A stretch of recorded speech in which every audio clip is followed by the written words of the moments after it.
Bonjour les rôlistes, je m'appelle Bruno et je suis un vieux gamer. Euh, dans cette vidéo aussi, je vais vous parler de ce qu'on appellerait aujourd'hui les règles maison, les house rules.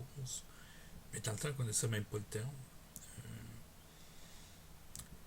Euh, Moi, ce qui m'a toujours fasciné dans le médiéval fantastique, c'est les monstres. Oui, ben, les elfes, les nains, ça ressemble trop à des humains. Euh, avec des petites variantes culturelles, des petites habilités, mais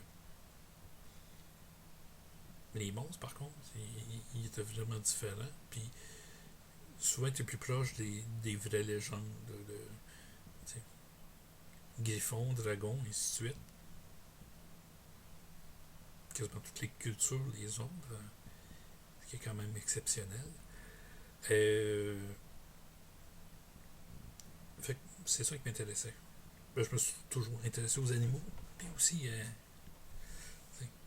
aux histoires magiques, fantastiques. Fait que, disons que quand que mon frère a eu la boîte rouge, j'ai regardé dans la section maître de jeu les monstres. Puis il y en a un qui m'intéressait en particulier, c'est le Minotaure. Je sais pas pourquoi j'aime les Minotaures. Il y avait les Méduses aussi, mais c'est l'idée du labyrinthe, et ainsi de suite. Il me semble que c'est une belle créature pour Donjon le Minotaure. Puis je suis pas tout seul à le penser. Pas mal de jeux ont mis l'homme à tête de taureau. Donc,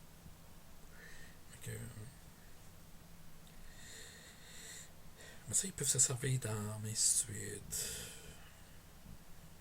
Il y a quelque chose là, qui m'intéressait. Donc, moi, je vais commencer à ramasser les magazines Dragon. Je lisais l'anglais, mais un petit peu boiteux. Mais il y avait un article sur comment se créer une classe qui était faite pour Advance. Ouais. Je sais même pas qu'il y a un Advance Dungeon and Dragon. Mais tu peux choisir tout. Là. Quelle armure que tu mets, ça va te donner tant. Ça va te coûter tant de pourcents de points d'XP. Ça va augmenter ton coût en points d'XP au bout du compte. Les points de vie, les sauvegardes que tu choisis, ainsi de suite. Pour quasiment toutes les habilités. Moi, je fais comme, ben là, juste comme expérience, là, pour me donner une idée. Si je mettais tout sur un personnage, des 12 comme point de vie, les meilleures armures, les sauvegardes du nain qui étaient les meilleures, c'était n'importe quelle arme, bien sûr, des sorts de prêtre et de magicien. Il commence avec 2 sorts de magicien au premier niveau, les habiletés de voleur. Oui, en armure lourde, il n'y a pas de problème, vas-y. Ça donnait quelqu'un qui, oui, était capable de tout faire, mais pour monter au deuxième niveau, ça y prenait 15 000 points d'XP. Et des poussières. Pas gérable. Mais ça vous donne une idée comment que c'était quand même balancé. Fait que, ouais, ben, déjà qu'Advent, c'est un petit peu plus de race là, avec le demi-orc de base. Puis, le magazine Dragon en avait introduit d'autres. Ça a été facile de rajouter des habiletés de plus, de faire des évaluations avec ce que je savais. Puis, c'est que je me suis fait un Minotaur. Là, il y a des petits détails à propos de comment est-ce qu'on l'a fait qui sont un petit peu fascinants parce que j'ai découvert après que c'est comme ça qu'il allait marcher à Basic. Mon Minotaur allait commencer adulte, il allait avoir les 6 dés de vie en partant. Puis il allait monter en dés de vie après avoir fait les 6 premiers niveaux. Il n'y allait pas eu de progression. Il allait avoir les sauvegardes de Minotaur adulte, et ainsi de suite. Mais après 6 niveaux, là, il allait commencer à monter en capacité de toucher, sauvegarde, et ainsi de suite. Qui était bien important. Fait que comment c'est que c'est 6 dés de vie normal de monte, c'était des 8. Puis à partir du 7e, c'était des D12.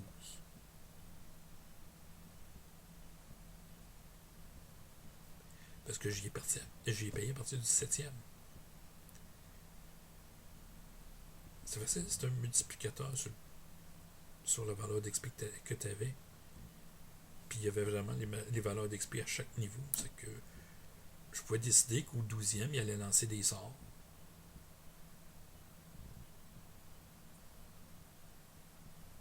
Ça allait modifier le point d'expérience que ça y prendrait pour monter à partir de ce point-là. Fait que je fais mon Minotaur.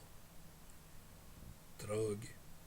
Le sang sur la hache, la bouche, même sur les cornes. Ouh, c'est. Oui, on mettait du sang partout. C'était bien important pour montrer qu'il était méchant. Fait que j'ai réussi à convaincre les autres on se fait des monstres. Guy se fait un tigre garou, il a des habiletés de discrétion, puis de grimper comme un voleur. Il peut passer pour un voleur, il peut changer en humain. Notre cousin s'est fait une statue vivante de fer, clérique. Puis Martin s'était fait une gargouille magicien, qui commençait avec 2 sorts de magie. C'est juste 3 dés de vie de gargouille, là. Mais il s'était payé pour commencer avec la magie. Il avait été créé pour faire ça. Puis il avait absorbé son maître pour en apprendre plus. Puis comme il était maléfique, il l'avait tué puis il avait volé son livre. Bon.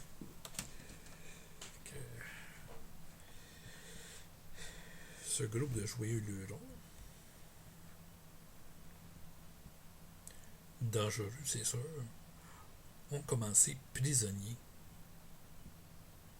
Je pense que c'est sauf la statue de fer qui n'était pas encore. Il n'avait pas encore fait son personnage. C'est pour ça qu'il était le cléric. Mais. C'était. Fait que le tigre garou, lui, est enchaîné avec les autres prisonniers dans une cellule. Ils ont mis le Minotaur à part pour éviter qu'il mange les autres. La gargouille était dans une cage en métal parce qu'il savait pas qu'elle lançait des sorts. Puis, évidemment, prison médiévale avec dans un donjon avec des instruments de torture puis tout. Mais c'était pas le donjon de château, mais celui de la ville. Fait qu'au-dessus, c'était gardes normales qui patrouillaient pendant la journée. Fait que l'évasion. Le tigre garou change de forme et soudainement ses pouces disparaissent. C'est qu'il peut enlever ses mains. Ses menottes qui l'enchaînent au mur. Les autres gars se mettent à crier comme. Les gardes arrivent, pensant que les prisonniers étaient encore tout enchaînés. Ils se font tuer par le tigre. Puis là, le tigre se retourne et dit bon, je vous mangerai pas, aidez-moi. On sort d'ici. Fait que les autres ramassent les clés. Donc, ils ramassent les clés, ils les apportent à un, ils détachent les autres. Ouais. Fait que le tigre garou discrètement va jusqu'à l'espèce de mécanisme de herse qui a monté la cage jusqu'au plafond de la gargouille. Fait sauter le loquet, la cage tombe, la gargouille a rien parce que ça prend des armes magiques pour y faire mal. La cage casse, elle se libère, elle attaque les bourreaux qui sont en place. Lui, après ça, il vient à ma cellule, il déborde la porte.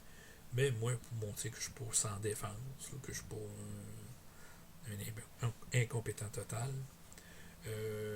après m'être fait libérer d'une main, la gauche, je tire avec la chaîne pour partir avec un bloc du mur. Parce qu'il avait vissé dans une grosse roche.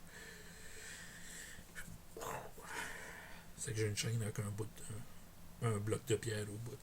Ce qui me servait sur un garde qui dormait sur un coin, assis sur un banc, là, à côté d'un mur.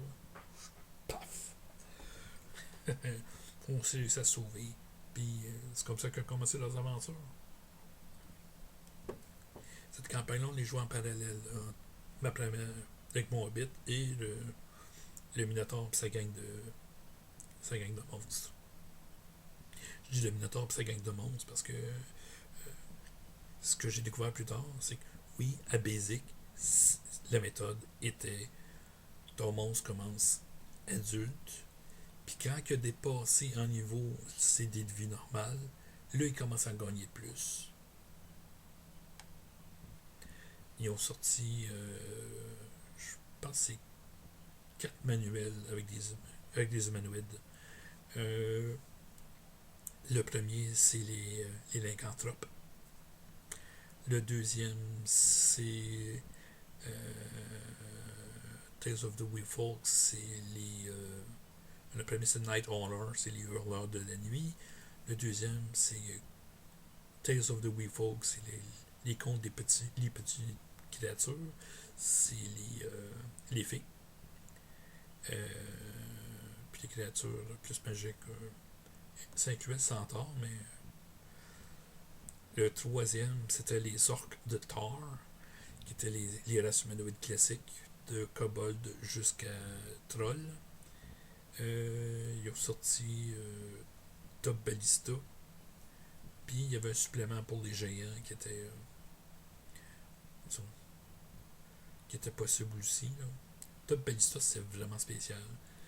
C'est une ville volante avec une piste d'atterrissage. Il y a des biplans magiques. La plupart des races qui sont là, soit qui volent naturellement, soit que c'est des gnomes inventeurs, puis des affaires de genre. C'est assez unique pour le monde de Donjons et Dragons. Puis ils ont sorti ça quelques années avant Spelljammer. Mais ouais, ils sont lâchés là, c'est que celle-là. C'était bizarre. Mais, je me dis, la méthode qu'on avait utilisée marchait. Je me dis, c'était puis l'idée aujourd'hui que les humanoïdes peuvent monter en classe pour être des aventuriers, ça se fait dans plusieurs jeux, dont Donjons et Dragons. Fait que, oui, c'était une grosse affaire de règles quand on l'avait faite. Là. J'en ai parlé à d'autres joueurs à l'époque. Hein, tu joues un Minotaur. C'était bien avant même Dragonlance. Fait que, je sais pas que j'étais révolutionnaire. Je l'ai fait dans mon coin, mais je n'étais pas seul à le penser. TSR l'a fait à un moment donné. Puis d'autres compagnies l'ont fait aussi. Fait que, ma question, c'est est-ce que vous avez eu des règles maison qui ont bouleversé votre jeu ou que plus tard, tout le monde l'utilise? Sur ça, ben, bonne journée, puis on se reparle au prochain